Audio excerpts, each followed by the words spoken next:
મિત્રો તો તમને લાગતું હશે કે મેં આટલું બધું સોનું શું કામ પહેર્યું તો અમે લોકો આવ્યા છીએ અત્યારે મહેસાણા હાઈવે ઉપર રાધનપુર ચોકડીથી થોડા આગળ આવીએ પટેલ જ્વેલર્સથી એટલે અહીંયા રાજા વીર ઇમિટેશન જ્વેલરી છે તો અમે લોકો અહીંયા જ્વેલરી જોવા માટે આવ્યા હતા અને અમને આટલી બધી જ્વેલરી ગમી ગઈ છે. તમે આટલું બધું લઈ લીધું તો તમને ગમતું હોય ને તો હું તમને અંદર કલેક્શન બતાવું. તમે આવો જલ્દી મારા સાથે સાથે જુઓ કે અહીંયા કેટલું બધું કલેક્શન છે. તમારે જેવા દાગીના જોઈએ એવા દાગીના વીંટ્યો જો મને તો થતી નહીં પણ મેં પહેરી તો અમારા રાધિકા બિસ્કીટે પહેરી લીધી છે ચેનો.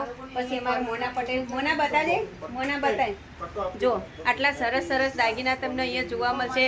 પછી ડિઝાઇનો જોવા મળશે, સાઇઝ જોવા મળશે. તમારા જૂનવાણીના જે રબારીના દેસાઈઓના દાગીના આવે એવા પણ તમને અહીંયા ડિઝાઇનો મળી રહેશે.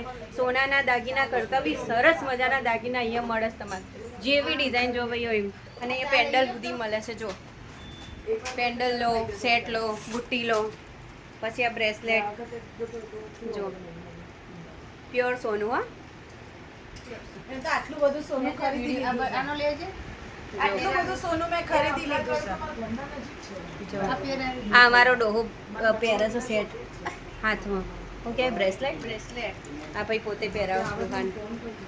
તો મિત્રો તમારા લોકોને આવવું હોય તો મહેસાણા હાઈવે પર પટેલ જ્વેલર્સની સામે થોડા આગળ આવીએ આપણે રાધનપુર ચોકડીથી થોડા આગળ આવીએ એટલે રાજા વીર ઇમિટેશન જ્વેલરી મળશે તમને. જુઓ બીજો માળ ને પહેલો માળ.